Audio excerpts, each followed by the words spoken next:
A graça e a paz de Cristo seja com seu coração.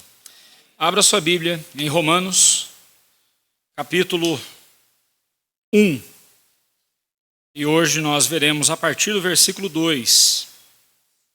Romanos, capítulo 1. Nós começamos, há 3 semanas atrás, nós começamos a exposição da carta aos Romanos. E nós vimos no capítulo 1, versículo 1, que como Paulo se apresenta. Nós temos visto até o versículo 7, nós veremos a identidade do servo de Deus, do escravo de Deus. E nós vimos que Paulo, ele assim se apresenta, como servo de Jesus Cristo, literalmente, escravo de Jesus Cristo. E isso diz muito mais a respeito de Jesus do que de Paulo. Quando Paulo diz que ele é servo do Senhor Jesus, ele está dizendo quem é que manda, quem é o Senhor, quem é a autoridade sobre a sua vida. Ao abrir a carta aos Romanos, ele fala: eu sou servo de Jesus Cristo. Eu falo a vocês como servo dele, é na autoridade de Jesus Cristo. Lembre-se que Paulo, ele foi chamado para ser apóstolo, como ele mesmo diz no versículo 1, ele foi chamado para ser apóstolo tardiamente. Ele não fez parte do grupo dos 12 que andaram com Jesus, mas depois da ressurreição do Senhor Jesus, depois da ascensão do Senhor Jesus, algum tempo depois, Saulo de Tarso, um fariseu, um doutor da lei, um homem extremamente rigoroso com a lei do Senhor, ele foi chamado para ser salvo, para ser servo de Jesus Cristo.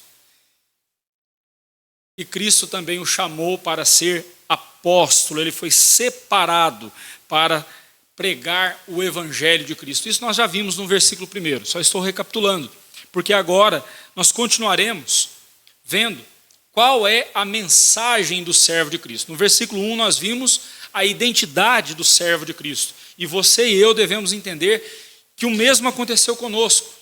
Nós fomos chamados por Cristo para sermos servos dele. Ele é o nosso Senhor, ele é o nosso dono. E também nós somos comissionados por ele para pregarmos o evangelho. Nós somos enviados ao mundo. A palavra apóstolo significa enviado. Obviamente nós não somos apóstolos de Cristo. E qualquer um que se diga apóstolo depois do 1º século da era cristã, qualquer um que se diga apóstolo ou sucessor de Pedro, ou sucessor apostólico, como diz o pontífice de Roma, se diz o pontífice de Roma, então tudo isso não passa de arrogância, não passa de besteira da cabeça dos homens. Os únicos apóstolos foram estes a quem o Senhor Jesus comissionou pessoalmente, como Paulo foi o último deles. O último a ser chamado, por isso mesmo ele diz: eu sou o menor dos apóstolos, eu sou o mais inferior de todos eles, e nem mesmo sou digno de ser chamado apóstolo, mas Cristo me chamou, ele me enviou. A palavra apóstolo significa enviado. Nesse sentido de sermos enviados a pregar o evangelho de Cristo ao mundo, nós também somos enviados por Cristo. Como igreja nós somos recolhidos aqui, reunidos aqui, e ao sairmos daqui nós levamos o evangelho de Cristo ao mundo. É assim que devemos ver o nosso relacionamento com Cristo. E nós devemos levar o evangelho de Deus. É a palavra de Deus que nós levamos. E essa é a mensagem do servo de Cristo. E eu quero falar com você do versículo 2 ao versículo 4 sobre a mensagem do servo de Jesus Cristo. Mas antes vamos orar ao Senhor. Deus bendito, Deus maravilhoso, quando agora estamos com a Tua palavra aberta diante dos nossos olhos, clamamos que o Senhor abra o nosso coração à Tua palavra. Da mesma forma que ela será exposta ao nosso coração, exponha o nosso coração à Tua palavra, para que nós vejamos onde estamos falhando, onde estamos pecando, onde estamos desonrando o Senhor, e assim confessemos os nossos pecados e abandonemos o pecado, para a glória do Senhor, e vivamos de forma que agrade a Ti. Ajude-nos, clareie, ó Deus, os nossos olhos, o nosso entendimento, nosso discernimento. Ajude-nos, pedimos em nome de Cristo Jesus, nosso Senhor e Salvador. Amém. Versículo 2, Paulo diz assim: o qual foi por Deus outrora prometido por intermédio dos seus profetas nas sagradas Escrituras. O qual, ele se refere ao Evangelho de Deus. No versículo 1 ele termina, né? Para o Evangelho de Deus, o qual foi por Deus outrora prometido por intermédio dos profetas, dos seus profetas, nas sagradas Escrituras. O salvo, aquele que foi salvo por Cristo Jesus, se você é um salvo em Cristo Jesus, então é de você que eu estou falando, a sua identidade está totalmente relacionada ao seu Salvador. Ele é o seu dono. Você é escravo dele. Eu sou escravo do Senhor Jesus. Eu sei que essa palavra escravo para nós, ela soa agressiva aos nossos ouvidos, por causa de toda a cultura escravocrata que nós tivemos em nosso país e nos tempos mais recentes. Então nós olhamos para isso com uma certa dificuldade. Porém, nós precisamos entender que a palavra escravo é a tradução da palavra doulos no grego, que significa exatamente isso, escravo. Eu pertenço a alguém, eu tenho um dono, e esse dono é o Senhor Jesus. Então, sendo Jesus o meu dono, o meu objetivo de vida é viver para a glória dele. E eu tenho a responsabilidade de proclamar a glória de Cristo ao mundo. E como eu faço isso? Através do Evangelho, pregando o Evangelho. Isso é o que nós chamamos de evangelização. Quando você evangeliza alguém, não é com uma plaquinha no trânsito dizendo Jesus te ama. Isso não é evangelismo. Eu vejo esses evangelismos sendo praticados por aí, isso chega a ser ridículo. Jesus te ama. Se você diz para o pecador que Jesus o ama, você só está dizendo parte da mensagem, então você está dizendo uma meia verdade. O pecador, primeiramente, ele precisa saber que ele está sob a ira de Deus. Esse assunto eu vou voltar com você várias vezes na carta aos Romanos, então não vou me deter aqui agora. Mas pregar o Evangelho é pregar todo o desígnio de Deus, toda a vontade de Deus para as pessoas.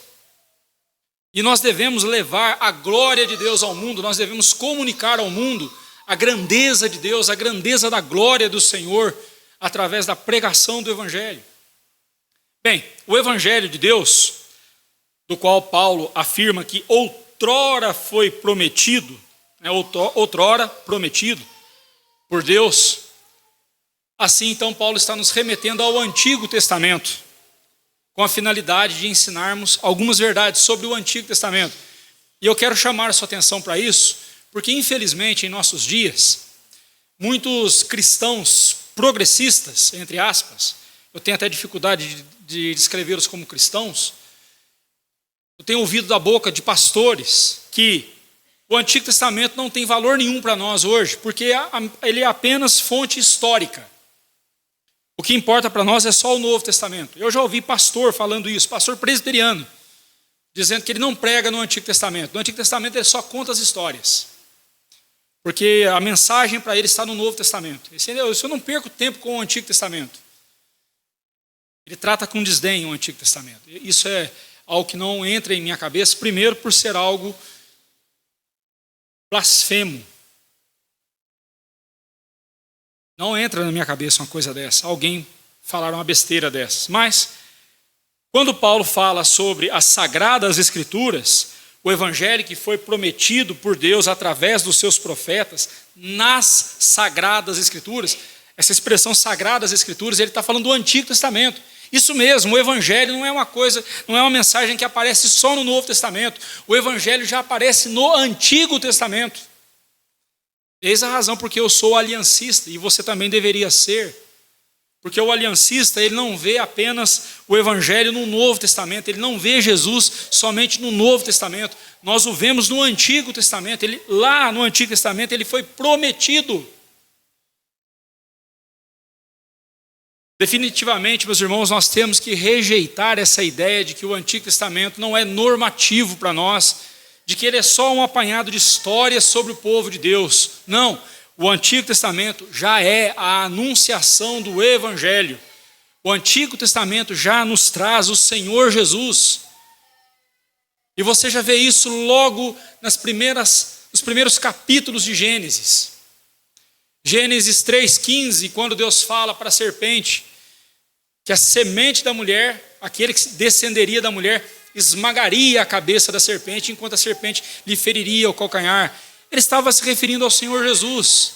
Depois, no capítulo 3, versículo 21, quando Deus toma a pele de animais e faz roupas e faz vestimentas para Adão e Eva, ali nós já temos o sacrifício do Senhor sendo apontado de forma tipológica, né? Um tipo de Cristo apontando para Cristo, porque Cristo viria, o inocente Cordeiro de Deus, o santo Cordeiro de Deus, viria para nos revestir com a sua justiça, morrendo em nosso lugar. Então Jesus está presente em toda a Bíblia, em todas as Escrituras, Antigo e Novo Testamento.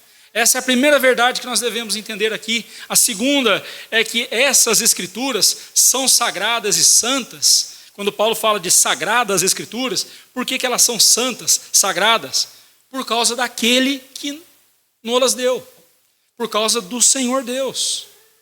As Escrituras sagradas são sagradas e santas por causa de Deus. O Evangelho é de Deus, nós vemos no versículo 1. O Evangelho é de Deus, essa mensagem é de Deus, essa palavra é de Deus, portanto, toda ela é santa, toda ela é sagrada. E nos foi dado por intermédio dos seus profetas. Deus não levantou qualquer pessoa para ser um mensageiro dele, um proclamador da sua vontade. Ele separou homens, e Pedro vai chamá-los de homens santos, movidos pelo Espírito Santo, falaram da parte de Deus. O apóstolo Pedro, falando desses profetas, ele os designa assim, como homens santos, pessoas que foram separadas por Deus. Assim como Paulo fora separado para pregar o Evangelho, Deus também separou no Antigo Testamento homens para serem seus profetas e anunciarem a palavra de Deus. Da mesma forma, Ele nos separou hoje para comunicarmos ao mundo essa palavra. Nós não trazemos novas revelações, nós não temos revelações de Deus como tiveram esses profetas e os apóstolos. Mas nós pregamos a revelação que eles tiveram, porque conforme Efésios 2, versículo 20, a nossa fé está alicerçada na doutrina dos apóstolos e profetas, que Deus levantou. Então toda a autoridade das Escrituras está no caráter de Deus. Revelam a nós o caráter de Deus e estão totalmente embasadas no caráter de Deus. A terceira verdade que nós ressaltamos aqui no versículo 22 é que o Evangelho, a boa nova, né? Evangelho, o termo Evangelho vem do grego evangelion, que significa boa nova, boa notícia. E esse termo era usado quando? Quando, por exemplo, o rei de um povo, nascia a esse rei o seu primeiro filho, o seu primogênito. Então um arauto montado em seu cavalo saía pelo reino, gritando em voz alta: nasceu o filho do nosso rei, nasceu o nosso futuro rei, porque o reinado era passado de pai para filho. Aquele arauto era chamado, a mensagem daquele arauto era chamada de evangelion. Daí, então, é trazido esse conceito para o Senhor Jesus. Quando o Senhor Jesus vem ao mundo, é anunciado, então, que o Filho de Deus veio ao mundo. O Rei do Universo nos enviou o seu Filho nasceu, e o seu Filho é o nosso Rei. Por isso é que é Evangelho. Essa é a ideia da palavra Evangelho. É uma boa notícia. Que boa notícia a ser recebida, né? Saber que o nosso reino não ficará sem rei. O reino teria um sucessor, o rei teria um sucessor. No caso, o reino do universo não é assim, porque o nosso rei é eterno, assim como o seu reino é eterno, o seu reinado é eterno. Se ouvir a notícia de que um rei terreno, ao rei terreno nasceu-lhe um filho, com o seu príncipe, muito mais maravilhosa é a notícia em saber que Deus mandou o seu Filho ao mundo para que nós possamos servi-lo, amá-lo e sermos salvos por Ele. E sermos seus escravos, seus servos. Que notícia maravilhosa. William Hendriksen, ele comenta o seguinte, que o Antigo Testamento é compreensível e realizado apontando para a fidelidade de Deus. Ou seja, tudo que aconteceu, tudo que Deus prometeu no Antigo Testamento foi concretizado no Novo Testamento, na pessoa de Jesus. Eu quero chamar a sua atenção para isso, porque quando o Senhor Jesus promete voltar para buscar a sua igreja, tem muita gente desistindo da fé. Essa semana eu conversava com um ex-irmão, se é que foi irmão um dia, mas um amigo querido. E ele perambulou pelas religiões, passou pelas religiões, passou do espiritismo para o evangelho, para a igreja evangélica, foi pentecostal, passado um tempo, hoje ele é adepto do judaísmo. Fazia um bom tempo que eu não conversava com ele, aí quando eu chamei de irmão, ele falou, não me chame de irmão, não, porque nós não somos mais irmãos. Eu disse, como assim? Que brincadeira é essa? Não é brincadeira, não é sério, eu sou judeu. Que judeu, rapaz? Você é prosélito. Você não nasceu em Israel, rapaz. Mas eu abracei o judaísmo, agora eu sou um judeu. E aí quando eu vi que ele estava falando sério, eu falei, rapaz, mas espera aí. Qual a sua esperança? Ele falou, eu não preciso de esperança. Eu não vivo de esperança. Esperança é para criança, ele falou. Para gente imatura. Eu não preciso de esperança. Eu só preciso cumprir a lei, obedecer a lei. E se você concorda comigo, não é problema seu, eu não estou nem aí para a sua opinião. Eu vou obedecer a lei. Aí ele usou a seguinte expressão, eu rezo 3 vezes ao dia. Antes ele orava, agora ele reza. Eu rezo 3 vezes ao dia. E tá bom. E o céu, como é que fica? Eu não perco tempo com isso mais não, ele falou. Não perco tempo com essas baboseiras. Me deu uma tristeza. Me deu uma tristeza no coração quando eu ouvi isso. Porque ali eu estava vendo uma apostasia. Alguém que estava apostatando da fé. Ele não crê mais nas promessas de Deus. Aliás, para ele, a promessa da volta de Cristo, isso não tem sentido nenhum mais para ele.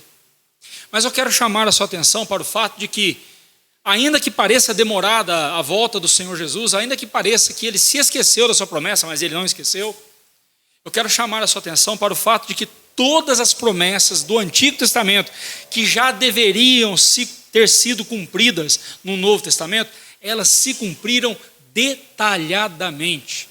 Leia o Evangelho de Mateus e você vai ver o tempo todo Mateus dizendo, para que se cumprisse o que foi dito pelo profeta fulano de tal, para que se cumprisse, falando a respeito de Jesus. Em Jesus Cristo, todas as promessas do Antigo Testamento que deveriam já ter sido cumpridas, se cumpriram. Por que ele falharia agora nas promessas referentes à sua volta? Não, ele não vai falhar, ele é fiel e eu confio nele. Então tudo que é dito no Antigo Testamento se concretiza no Novo Testamento. Por isso William Hendriksen faz a seguinte afirmação, o Antigo Testamento é explicado pelo Novo Testamento e o Novo Testamento está contido no Antigo Testamento. O Novo está oculto no Antigo e o Antigo está revelado no Novo. Por isso que os dois são importantes. O Antigo Testamento sem o Novo é um monte de promessas sem cumprimento. O Novo Testamento sem o Antigo é um monte de promessas soltas sem fundamento. Por isso que nós precisamos dos dois. Antigo e Novo Testamento são a palavra de Deus para nós. Por tudo isso, podemos afirmar que toda a Escritura, Antigo e Novo Testamentos, são a nossa única regra de fé e prática. A única fonte de autoridade divinamente inspirada pela qual devemos obedecer, e quem olha para o Antigo Testamento minimizando a sua autoridade, ainda que reconheça que o Novo Testamento seja a palavra de Deus, está desprezando a palavra de Deus. Preste atenção no que eu vou dizer agora. Um crente verdadeiro não escolhe qual parte da Escritura vai obedecer. Ele a obedece por inteiro. Um crente verdadeiro não diz assim: Antigo Testamento para mim não tem valor, é só história, eu fico só com o Novo, porque é no Novo Testamento que eu tenho um Evangelho. Um crente verdadeiro não fala uma besteira dessas, não crê numa besteira dessas. Um crente verdadeiro, ele olha com reverência para toda a Escritura, porque ele entende que toda a Escritura é inspirada por Deus. Toda a Escritura tem o seu papel, tem a sua utilidade. E veja como isso é sério, pastor. Mas vocês presbiterianos são incrédulos, porque vocês não creem no poder de Deus. Vocês não creem no poder de Deus. Vocês não creem que Deus pode revelar novas coisas hoje em dia, que Deus pode usar o irmão fulano de tal, a irmã fulano de tal, e nos trazer novas revelações. Não creio mesmo. Se ser crente é isso, então eu não sou crente. Mas isso não é ser crente. Isso é ser incrédulo. Porque o crente de verdade é aquele que crê na palavra de Deus. Dia desses, o reverendo Jair Almeida esteve aqui conosco e ele disse algo que eu nunca tinha parado para pensar, e ele está correto.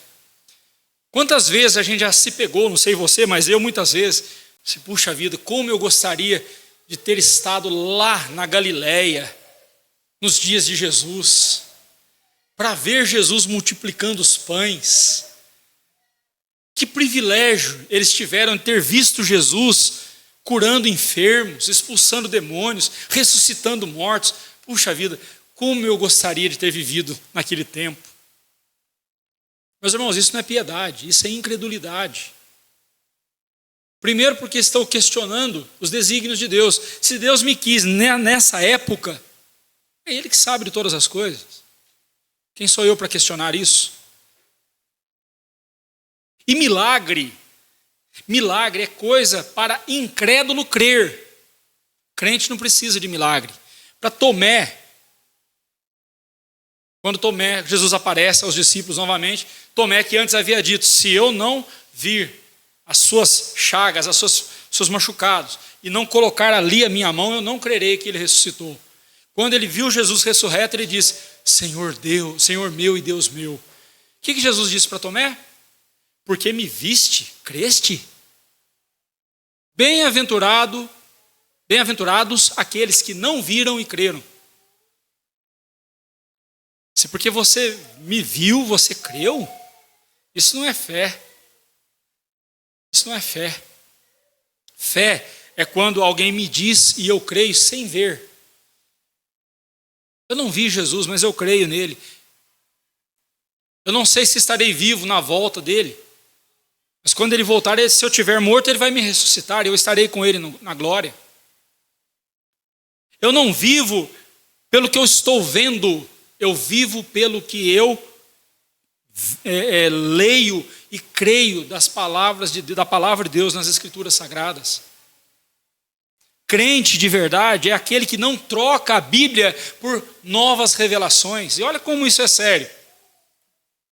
Recentemente uma irmã disse para mim que Deus disse para ela que ela não precisa mais vir à igreja. Que agora ela tem que ir atrás das pessoas a quem, porventura, ela ofendeu no passado e pedir perdão para essas pessoas, mas ela não precisa mais da igreja. Ela vai ser crente em casa. Eu falei: quem que disse isso para você, irmã? Se foi Deus. Aí você fala: mas se Deus falou no coração dela, quem sou eu, né? Para questionar. Irmãos, eu devo questionar sim. E eu falei para ela: irmã, quem disse isso para você não foi Deus. Quem disse isso para você, tomara que não tenha sido Satanás, mas foi o seu coração que te enganou. É o seu coração que quer isso. Não é Deus. Não é Deus. Porque este mesmo Deus nos diz: não deixemos de congregar-nos. Ele nos ordena a nos reunir para adorá-lo no seu dia. Ele nos ordena a nos congregar como igreja do Senhor, a andarmos juntos como um só povo. E como é que esse Deus agora vem dizer para você que você não precisa mais do povo de Deus, que você não precisa mais da igreja, que você não precisa mais cultuá-lo aqui em conjunto? Que Deus é esse?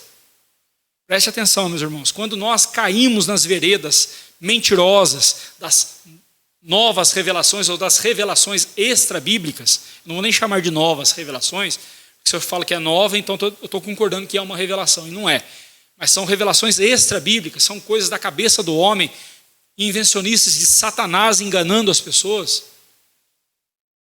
Quando nós cremos nessas coisas, nós damos as costas à palavra de Deus. Preste muita atenção nisso. Se eu, seu pastor, chegar para você e disser assim: meu irmão, Deus falou comigo que você precisa... Aí você pergunta assim, em qual capítulo da Bíblia, qual livro, qual capítulo e qual versículo? Pode falar isso para mim. Ah, mas aí, pastor, você está confinando Deus às páginas desse livro. E Deus é muito mais. Sim, é verdade, Deus é infinito. A revelação que nós temos de Deus aqui é perfeita. E eu desafio você a se aprofundar na grandeza desse livro, e você vai ver que quanto mais você conhece a Deus, através da palavra dele, mais admirado você vai ficar, e mais você vai constatar que você precisa conhecer ainda mais, porque ainda tem muito mais coisas para você ver e aprender. O que Deus revelou de si para nós nas Escrituras é suficiente para a nossa salvação, mas, meus irmãos, a nossa compreensão jamais abraçará todo o conteúdo das Escrituras, porque elas são eternas, elas são profundas demais.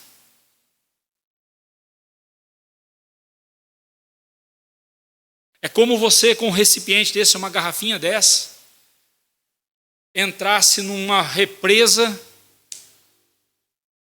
e fosse bebendo, pegando a água dali com a garrafinha e bebendo. Você vai conseguir beber toda aquela água? Mesma coisa as Escrituras, muito mais as Escrituras. Quanto mais eu bebo, mais eu vejo que a minha garrafinha é pequena. E que este oceano da revelação de Deus é profundo demais. Então por que eu vou correr atrás de outras revelações? E preste atenção. Eu não vou saber dizer para você quem disse isso, mas eu concordo plenamente com essa fala. Não é minha essa fala. Acho que foi J.C. Ryle que disse isso, acho que foi ele mesmo. Ele disse assim: se uma revelação, uma nova revelação, uma revelação extra-bíblica, ela fala algo além do que a Bíblia diz, ela tem que ser anatemizada, amaldiçoada, rejeitada, anátema, maldita. Porque ela está falando além do que a Bíblia diz. Agora, se entre aspas, uma nova revelação, uma revelação extrabíblica vem e me diz exatamente o que a Bíblia está dizendo, ela é desnecessária, porque a Bíblia já diz. Eu não preciso de outra revelação. Eu não preciso de outra revelação. O que eu tenho aqui já é suficiente. O que eu tenho aqui já é suficiente. Compreendeu isso, meu irmão? Por isso que quando você fez a sua pública profissão de fé, quando você batiza os seus filhos, uma das coisas que você promete, ou quando você foi ordenado ao oficialato na igreja, você prometeu ter a palavra de Deus como a sua única regra de fé e prática. Então não me venha com essa conversa de que, pastor, hoje eu estava orando e Deus me revelou. Não. Uma coisa é Deus mostrar o que está no seu coração, mostrar a você o que está no seu coração e que precisa ser retirado. Há pouco eu fiz uma oração assim: Senhor, desvenda os nossos olhos para vermos a Tua palavra, vermos a Tua grandeza e vermos os pecados em nós, pecados que devem ser retirados de nossa vida para vivermos uma vida que agrade ao Senhor. Mas isso não é revelação, isso é iluminação. É o Espírito Santo iluminando a nossa mente. Você pode orar a Deus dizendo: Senhor, mostra-me onde eu estou pecando, onde eu estou falhando contra o Senhor, onde eu estou negligenciando a Tua palavra. Me mostra, Senhor Deus. Agora, como que Deus vai fazer isso? Com você abrindo este livro e estudando este livro. Ah, pastor, mas eu tenho preguiça de ler. Eu não consigo entender crente com preguiça de ler, irmãos. Não consigo entender isso. Isso é coisa de pecador, isso é coisa de gente imatura. Crente que não gosta de ler, especialmente a Bíblia, eu não consigo entender. Isso é coisa de ímpio, de gente preguiçosa.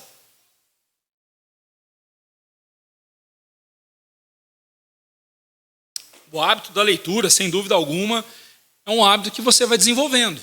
Eu também nunca fui amante da leitura, nunca gostava. Quando eu era jovem, quando eu era criança, então, meu Deus do céu, eu não queria.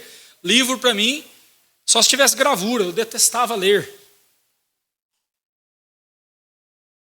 Mas aí, quando eu me assentei nos bancos do seminário, eu tive que aprender a ler.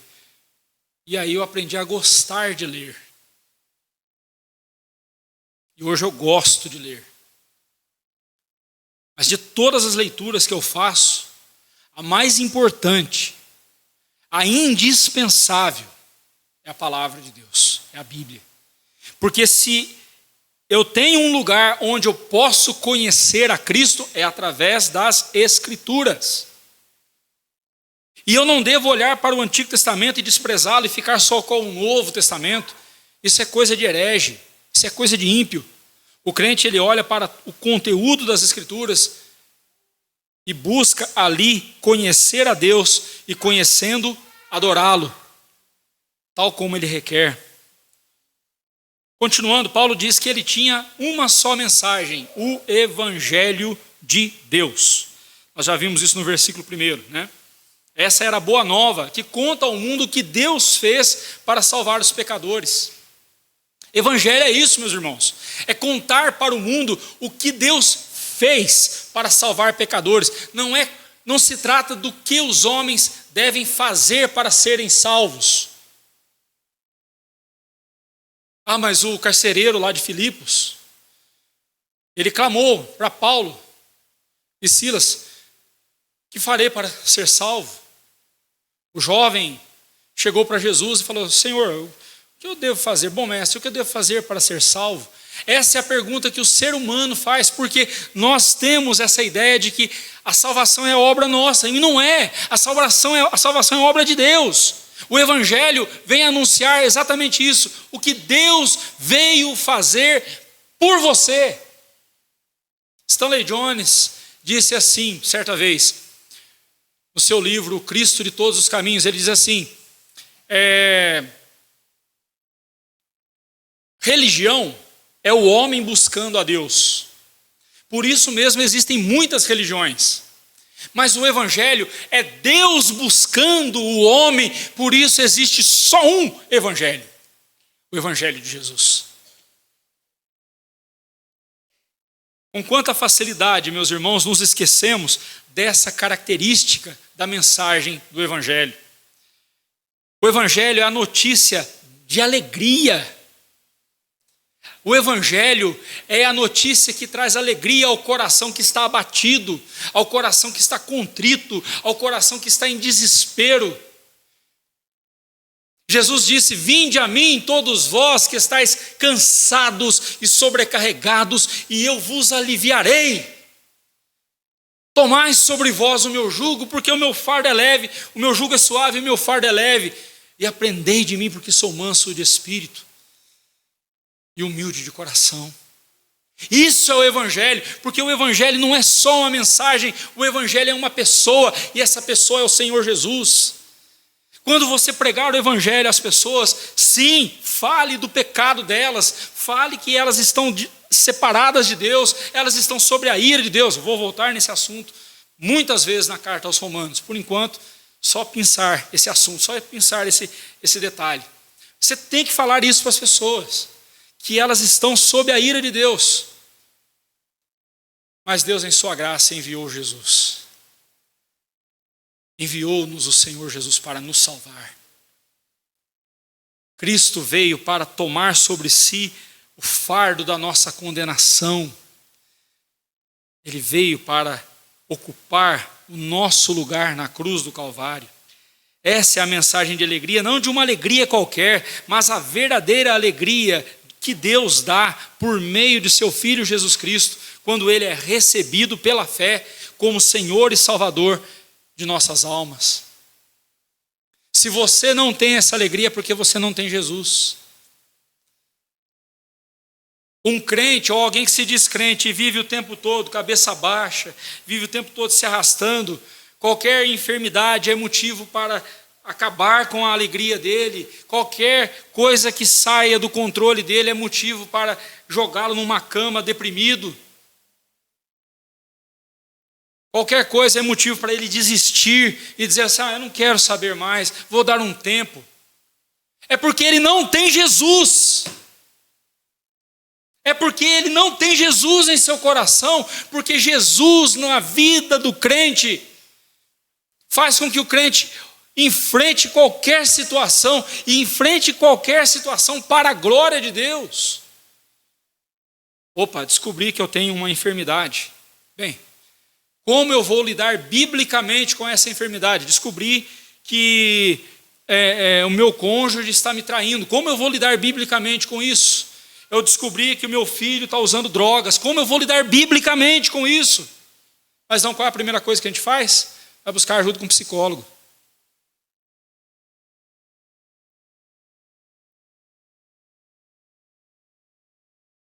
Mas ele é crente, pastor.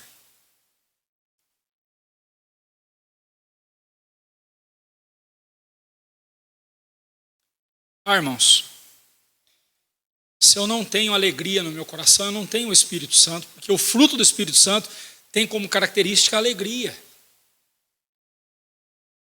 Se qualquer coisa nessa vida abala a minha alegria em Cristo Jesus, eu devo examinar o meu coração para ver se realmente eu estou firme em Cristo Jesus. Ou se Cristo para mim não passa de uma religião apenas.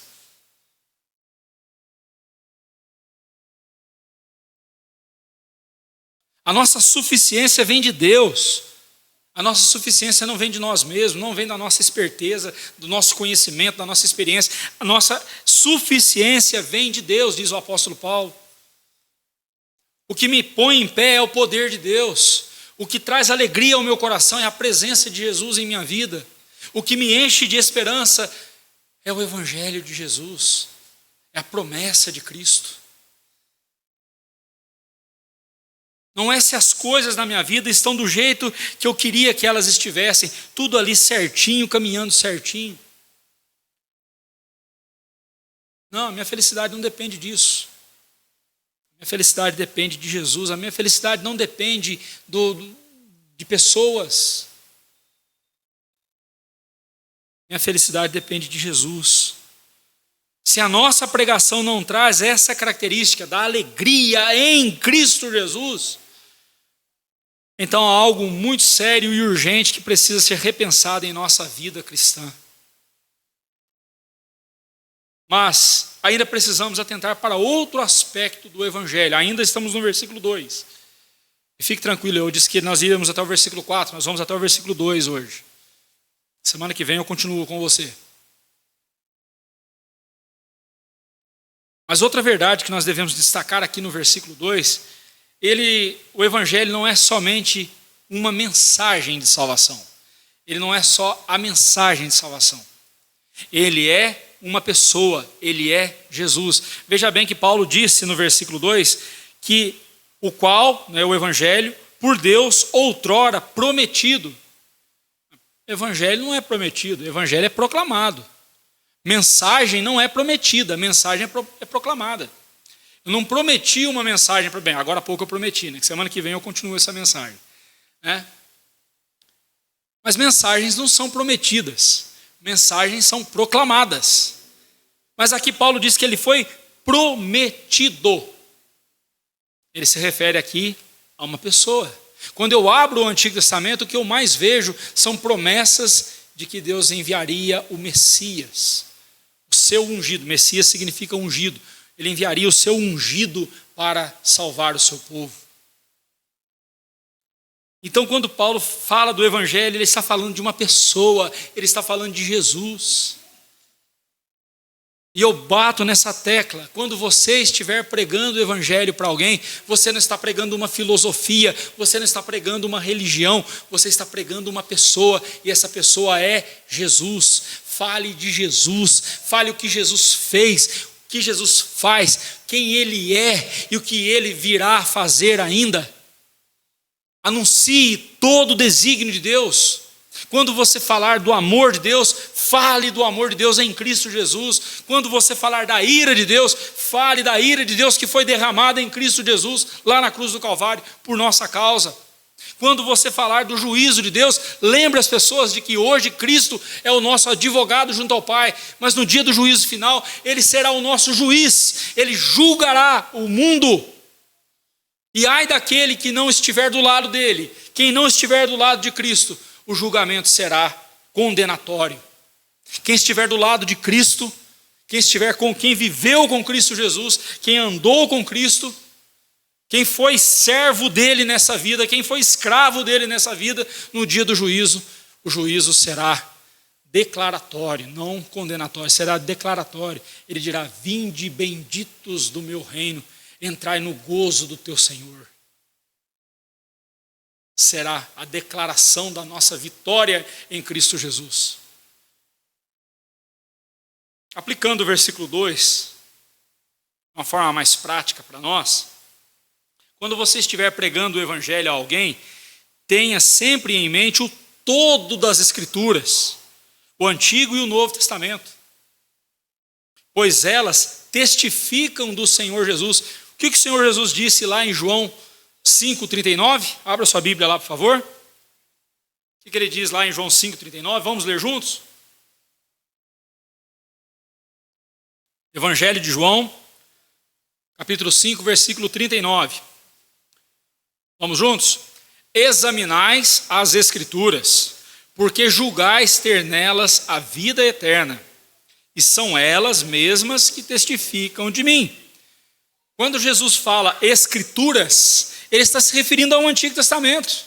O Novo Testamento nem tinha começado a ser escrito ainda, naqueles dias. O primeiro livro do Novo Testamento a ser escrito foi a carta de Tiago, uns 12 a 15 anos depois da morte e ressurreição de Jesus. O Evangelho de João foi escrito entre os anos 55 e 70 depois de Cristo. Mais de quase 30 anos depois da morte e ressurreição de Jesus.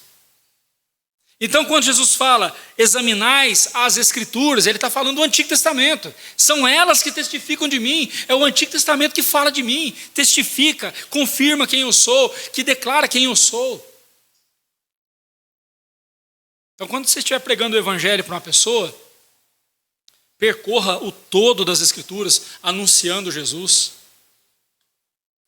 Você quer ver um exemplo disso? Vá para Atos dos Apóstolos e veja os sermões que os apóstolos pregaram. Pedro, depois Paulo, Estevão. O hábito deles era o quê? Começar desde o Antigo Testamento, desde o de Gênesis, vindo, falando sobre os atos e a revelação de Deus, e chegavam em Cristo Jesus. Porque tudo nas Escrituras aponta para o Senhor Jesus. Tenha sempre em mente, primeiro, que não há outro lugar em que se possa conhecer a Cristo além das Escrituras.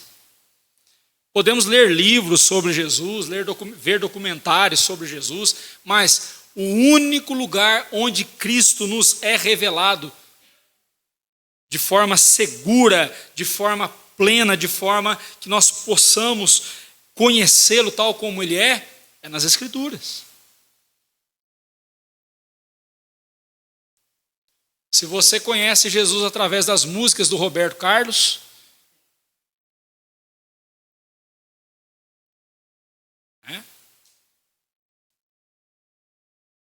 precisa nem dizer, né? Você já entendeu.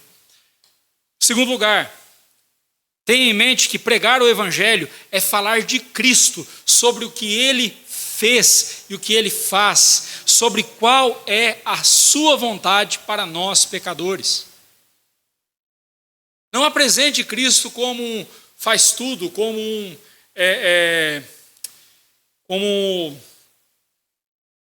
me fugiu aquele termo. Quê? Não, mas não é bem isso, não. Aquela pessoa que faz tudo, que você quebrou um cano na sua casa, você chama ele, quebrou uma lâmpada, você troca. Como é que é? Isso é esquisito, né? Marido de aluguel, é esquisita essa expressão. Mas não apresente Cristo como aquele que vai resolver todos os seus problemas. Não, calma. Se você está buscando Jesus a fim de resolver os seus problemas, eu quero decepcionar você. Não vai acontecer. Ele não vai resolver seus problemas. Pode ser que um ou outro ele resolva, pode ser que um ou outro ele retire da sua vida, mas geralmente ele vai deixar esses problemas na sua vida, porque através desses problemas ele vai lapidar o seu caráter. Todas as coisas cooperam para o bem daqueles que amam a Deus, daqueles que são chamados segundo o seu propósito, de serem conformados, moldados, conforme o caráter de Jesus. Não para com essa bobeira de, nossa, eu estou com um problema, eu rejeito em nome de Jesus. Está amarrado em nome de Jesus. Larga a mão de ser infantil. Larga a mão de ser idiota. Desculpa, mas é essa a expressão mesmo. Isso é coisa de idiota.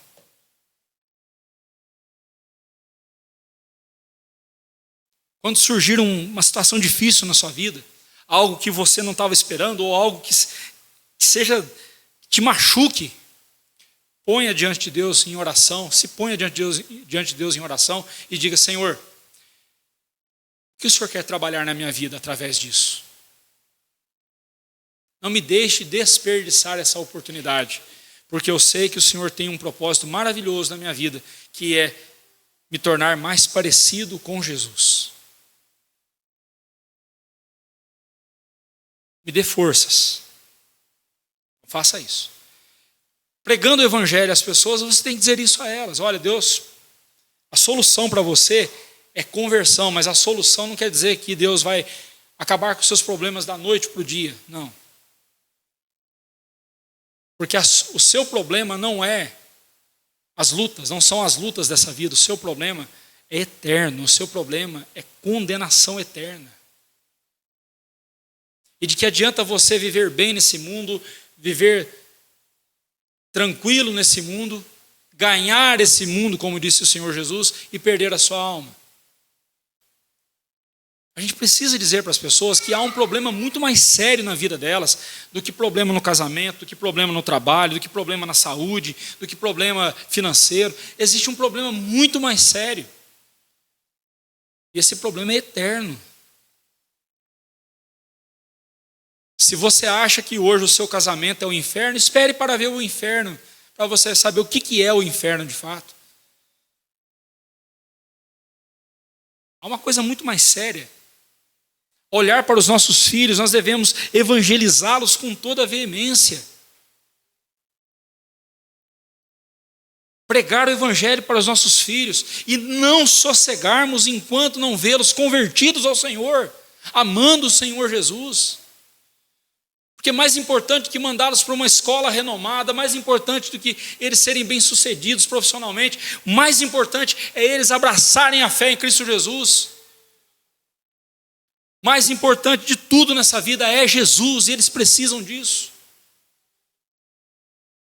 Precisam dele. Por isso, deixo aqui para você algumas diretrizes. Conheça as Escrituras e nos seus estudos bíblicos, busque por Cristo nas páginas da Bíblia. Faça as seguintes perguntas. Pastor, mas eu estou lendo aqui o livro de Ruth, mas não fala de Jesus. Pastor, o livro de Esther, nem o nome de Deus fala. Como é que eu vou ver Jesus no livro de Esther? E aí? Algumas perguntas para te ajudar.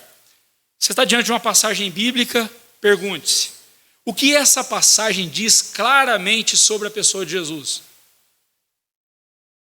Claramente não tem, pastor. Mas há alguns indícios. Agora há pouco eu falei de Gênesis. Não aparece o nome de Jesus lá, mas você vê a obra de Jesus lá. Outra pergunta. Há nesta passagem alguma promessa a respeito do Messias? Estou falando do Antigo Testamento, tá? No Novo é mais fácil, mas no Antigo Testamento. Há alguma promessa a respeito do Messias, a respeito de Jesus, nessa passagem que eu estou estudando? Outra pergunta. Há alguma figura, algum tipo de Cristo, ou seja, alguma figura que aponte para o Senhor Jesus? Algo que nessa passagem aponte para Jesus ou fale abertamente sobre ele? Outra pergunta.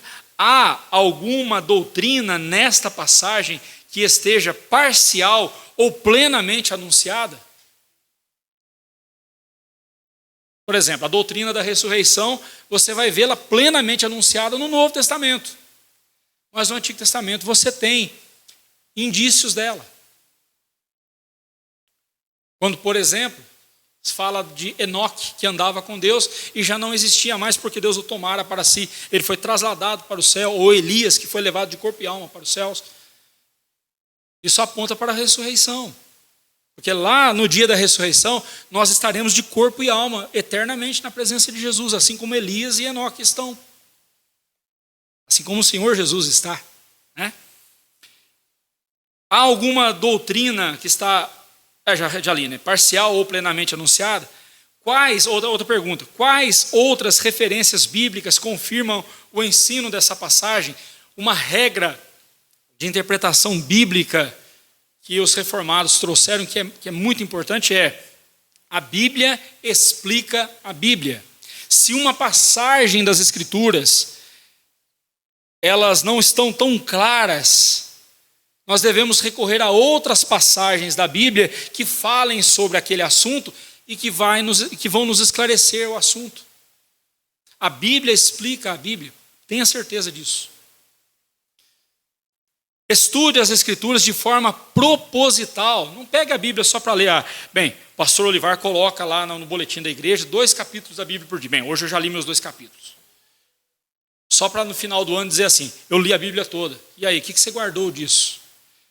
Estude propositalmente a Bíblia, a fim de encontrar Cristo em suas páginas. E encontrando, você possa conhecê-lo, tal como ele se revela nas Escrituras. E conhecendo, adorá-lo, tal como ele requer ser adorado por nós. Estude propositalmente. Daqui a pouco você vai esquentar a água, vai fritar o alho no óleo, vai jogar o arroz. Qual o propósito disso? Qual que é o propósito disso, gente? Fazer o almoço, comida, está dando fome, já estou encerrando. O propósito é isso. Então, quando você abrir a Bíblia, é a mesma coisa, você tem que ter propósito no que você está fazendo. O meu propósito é conhecer Jesus, é conhecer a vontade de Deus, é me aprofundar e conhecer mais. Esse é o propósito. Nos seus estudos também das Escrituras Sagradas, tenha em mente que o propósito de Deus para o seu coração lá em 2 Timóteo 3, 16 e 17, quem fez autoconfrontação comigo sabe, toda a Escritura é inspirada por Deus e útil para ensino, para a repreensão, para a correção, para a educação na justiça, a fim de que o homem de Deus seja perfeito, seja maduro, seja completo e seja completamente habilitado para toda boa obra. Aí você faz as seguintes perguntas. Qual ensino bíblico e doutrinário esse texto está trazendo para mim? Você está diante de um texto bíblico. Que ensino ele está me trazendo? Porque a Bíblia, acabei de ler que toda a Escritura ela é útil para ensino. Então, qual ensino ele está me trazendo? Esse texto está me ensinando isso. Ok. Segunda pergunta. Como estou falhando em obedecer a essa verdade? E por isso eu estou sendo repreendido, porque a Bíblia ela é útil também para a repreensão. A criança está fazendo uma coisa errada, o pai vem e repreende. Para com isso, menino. Presta atenção, fica quieto. É uma repreensão. Você está fazendo errado. É uma repreensão. Só que só repreender não adianta. Só saber o que eu estou fazendo de errado não adianta. É preciso também corrigir, porque a palavra de Deus ela é útil para ensino, repreensão e correção. Então eu vou corrigir. Eu vou pegar a repreensão que eu recebi para fazer o ensino que eu adquiri e fazer do jeito que ela está ensinando. Eu vou corrigir, eu vou fazer o que é certo. A ideia de corrigir ali é de um osso quebrado. E aí vem então o ortopedista e põe no lugar e engessa, ele corrigiu. Essa é a ideia de correção. Por isso que correção dói. Por isso que correção dói.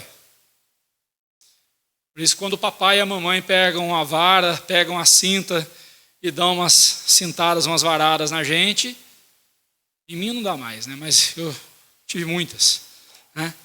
Doía. Mas é para o meu bem, para corrigir. Mas a palavra de Deus não é somente útil para ensinar, para repreender e para corrigir. Ela também é útil para a educação na justiça. Então a pergunta que você vai fazer agora é: qual plano eu vou fazer, qual plano básico eu vou fazer para não cair mais nesse erro? Qual é o plano que eu vou traçar e eu vou obedecer para não mais cair neste pecado? Qual é o plano que eu vou estipular para a minha vida para viver de forma agradável a Deus? Isso é educação na justiça. Fulano é educado, né? Assim que a gente fala? Fulano é educado. Por quê? Ele se senta direitinho na mesa, ele se levanta certinho, né? Ele se comporta. Por quê? Ele foi treinado daquele jeito. Então ele é educado. E eu tenho que ser educado na justiça, mas na justiça de Deus, não é na minha justiça, é na justiça de Deus. Eu tenho que me comportar de acordo com a justiça de Deus. Toda a Escritura ela é útil, não é só o Novo Testamento. O todo das Escrituras, Antigo e Novo Testamento. Todas elas são úteis para o nosso crescimento.